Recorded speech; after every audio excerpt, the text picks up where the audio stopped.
আসসালামু আলাইকুম। প্রিয় শিক্ষার্থীবৃন্দ, তোমাদের সকলকে স্বাগতম জানাচ্ছি। আজকে আমরা তোমাদের গণিত বইয়ের ৬৩ পৃষ্ঠার ৬ নম্বর থেকে ১২ নম্বর পর্যন্ত অঙ্কগুলো সমাধান করব। ইতিপূর্বে এই পৃষ্ঠার ৩, ৪ এবং ৫ নম্বর অঙ্কগুলো আমরা সমাধান করেছি। বন্ধুরা, তোমরা যারা আমার চ্যানেলটি এখনো সাবস্ক্রাইব করনি, তারা সাবস্ক্রাইব করে আমার চ্যানেলের পাশে থেকো। আমার এই ভিডিও নিয়ে যদি তোমাদের কোনো মতামত থাকে তাহলে কমেন্টসের মাধ্যমে জানাতে পারো। আর এই ভিডিওটি যদি ভালো লাগে তাহলে তোমাদের সহপাঠীদের সাথে শেয়ার করিও, যাতে তারাও এই বিষয়ে উপকৃত হতে পারে। চলো বন্ধুরা, অঙ্কগুলো সমাধান করি। ৬ নম্বরে দেওয়া আছে ভাজক ২৩, ভাগফল ১০৭ এবং ভাগশেষ ১২ হলে ভাজ্য কত? আমরা জানি ভাজ্য সমান ভাজক গুণন ভাগফল যোগ ভাগশেষ। এখানে ভাজক দেওয়া আছে ২৩, তাই আমরা লিখলাম ২৩। ভাগফল দেওয়া আছে ১০৭, এখানে লিখলাম ভাগফল ১০৭। ভাগশেষ দেওয়া আছে ১২, আমরা লিখলাম ভাগশেষ ১২। এখন ২৩ আর ১০৭ গুণ করি, গুণফল হলো ২৪৬১ যোগ ভাগশেষ ১২। ২৪৬১ আর ১২ যোগ করলে হয় ২৪৭৩। সুতরাং ভাজ্য ২৪৭৩। উত্তর ভাজ্য ২৪৭৩। ৭ নম্বরে দেওয়া আছে ২৩০৪ মিটার লম্বা এই তারকে ৯৬টি সমান ভাগে ভাগ করা হলে প্রতি ভাগের দৈর্ঘ্য কত মিটার? এখানে ২৩০৪কে ৯৬ দিয়ে ভাগ দিলেই প্রতি এক ভাগ তারের দৈর্ঘ্য আমরা নির্ণয় করতে পারবো। অঙ্কটি সমাধান করি। ৯৬টি সমান ভাগে ভাগ করা তারের দৈর্ঘ্য দেওয়া আছে ২৩০৪ মিটার। সুতরাং এক ভাগে ভাগ করা তারের দৈর্ঘ্য হবে ২৩০৪কে ৯৬ দিয়ে ভাগ করি। ২৩০৪-এর মধ্যে প্রথমে ৯৬ দিয়ে ২৩০কে ভাগ দিব। ২ দিয়ে ভাগ যায়, ৯৬ দুগুণে ১৯২, বিয়োগ করি, উপর থেকে ৪ নামাই। এখন ৩৮৪-র মধ্যে ৯৬ ৪ বার ভাগ যায়। ৯৬কে ৪ দিয়ে গুণ দিলে হয় ৩৮৪, বিয়োগ করলে ০। ভাগফল পেলাম ২৪। তাহলে এক ভাগ তারের দৈর্ঘ্য হলো ২৪ মিটার। সুতরাং প্রতি ভাগের তারের দৈর্ঘ্য ২৪ মিটার। উত্তর ২৪ মিটার। ৮ নম্বর প্রশ্নে দেওয়া আছে ৫০০টি পেন্সিল থেকে প্রতি বক্সে ১২টি করে পেন্সিল রাখলে কতটি বক্সের প্রয়োজন পড়বে এবং কতটি পেন্সিল অবশিষ্ট থাকবে? ৫০০কে ১২ দিয়ে ভাগ দিলেই আমরা উত্তরটি পেয়ে যাব। সমাধান করি। ১২টি পেন্সিল রাখার জন্য বক্সের প্রয়োজন হয় একটি। এখানে দেওয়া আছে প্রতি বক্সে ১২টি করে পেন্সিল রাখা হয়। সুতরাং ৫০০টি পেন্সিল রাখার জন্য বক্সের প্রয়োজন হবে ৫০০ ভাগ ১২। আমরা ভাগ দিয়ে দেখি। ১২ দিয়ে প্রথম ৫০-এর মধ্যে ভাগ যায়, ৪ 12 ৪৮। ১০ থেকে ৮ বিয়োগ দিলে ২, হাতে আছে ১, ৪ একে ৫, ৫ থেকে ৫ বিয়োগ দিলে ০। এখন উপর থেকে ০ বসাই। ১২ দিয়ে ২০-এর মধ্যে একবার ভাগ যায়, ১২কে ১২, বিয়োগ করলে থাকে ৮। আমরা ভাগফল পেলাম ৪১ এবং ভাগশেষ হলো ৮। তাহলে ৪১টি বক্সে আমরা পেন্সিল রাখতে পারবো। অবশিষ্ট পেন্সিল থাকবে ৮টি। উত্তর ৪১টি বক্সের প্রয়োজন পড়বে এবং ৮টি পেন্সিল অবশিষ্ট থাকবে। ৯ নম্বর প্রশ্ন, ৩৬ জন লোকের মধ্যে ১৮২টি লিচু বিতরণ করলে প্রত্যেকে কতটি করে পাবে? ১৮২কে ৩৬ দিয়ে ভাগ দিলেই আমরা উত্তরটি পেয়ে যাব। অঙ্কটি সমাধান করি। ৩৬ জন লোকে লিচু পায় ১৮২টি, এখানে দেওয়া আছে। সুতরাং একজন লোকে লিচু পায় অবশ্যই কম, কম হলে ভাগ হবে। এখন ১৮২কে ৩৬ দিয়ে ভাগ দিব।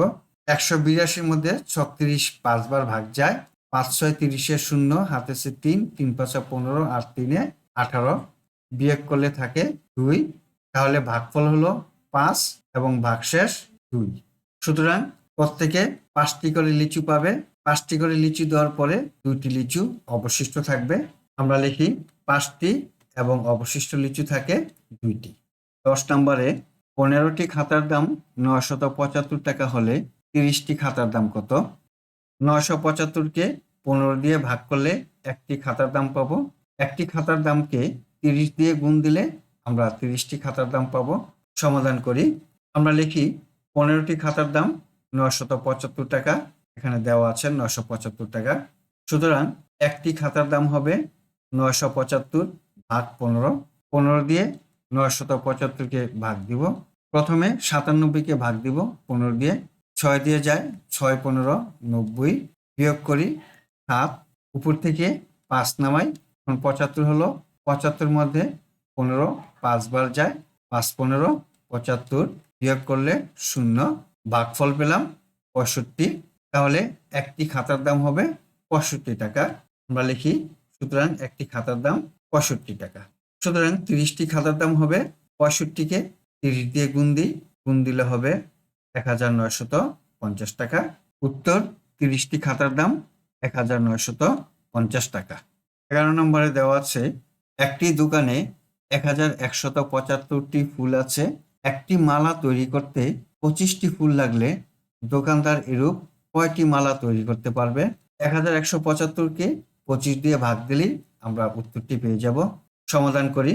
25টি ফুল দিয়ে মালা তৈরি করা যায় একটি, এখানে দেওয়া আছে একটি মালা তৈরি করতে লাগে 25টি ফুল। তাহলে 1175টি ফুল দিয়ে কয়টি মালা তৈরি করা যায়? 1175টি ফুল দিয়ে মালা তৈরি করা যায় 1175 ভাগ 25। আমরা 25 দিয়ে 1175-কে ভাগ দিব। প্রথমে 117-কে ভাগ দিব, 4 দিয়ে যায়, 4 25, 100, বিয়োগ করি 7 1, উপর থেকে 5 নামাই, 7 দিয়ে যায়, 5 7 35, 5 হাতে আছে 3, 7 দুগুণে 14, 14 আর 3 17, বিয়োগ করলে 0, আমরা ভাগফল পেলাম 47টি। তাহলে 1175টি ফুল দিয়ে মালা তৈরি করা যায় 48টি। সুতরাং দোকানদার ফুল দিয়ে 48টি মালা তৈরি করতে পারবে। উত্তর 47টি। 12 নম্বরে দেওয়া আছে, নিচের গাণিতিক বাক্যের জন্য গল্প তৈরি করি। 97 গুণন 8 ভাগ 4 সমান, এই খালি ঘরে আমরা উত্তরটি বসাবো এবং এই গাণিতিক বাক্যটি দিয়ে একটি গল্প তৈরি করব। আমরা আগে গল্প তৈরি করি। 97 টাকা করে 8টি গল্পের বই 4 জন বন্ধু কিনল। উক্ত বইগুলোর মূল্যকে 4 জন বন্ধুর মধ্যে সমানভাবে ভাগ করে দিলে প্রত্যেকে কত টাকা করে দিবে? এখন অঙ্কটি সমাধান করি। 97-কে 8 দিয়ে গুণ দিই, খাতাটা 56 6, হাতে আছে 5, 8 নং 72, 72 আর 5-এ 77 ভাগ 4। এখন 776-কে 4 দিয়ে ভাগ দিই, 4 দিয়ে 7-এর মধ্যে একবার যায়, 4-কে 4, বিয়োগ করলে 3, উপর থেকে 7 নামাই, 4 দিয়ে 37-এর মধ্যে 9 বার যায়, 4 নং 36, বিয়োগ করি, 7 থেকে 6 বিয়োগ দিলে 1, উপর থেকে 6 নামাই, 16 হলো, 16-এর মধ্যে 4 4 বার যায়, 4 4 16, বিয়োগ দিলে 0, ভাগফল পেলাম 194। খালি ঘরে বসবে 194। তাহলে প্রত্যেকে কত টাকা করে দিবে? প্রত্যেকে 194 টাকা করে দিবে। উত্তর 194 টাকা।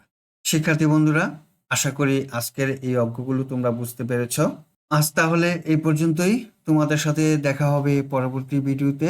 আল্লাহ হাফেজ। আসসালামু আলাইকুম ওয়া রাহমাতুল্লাহ।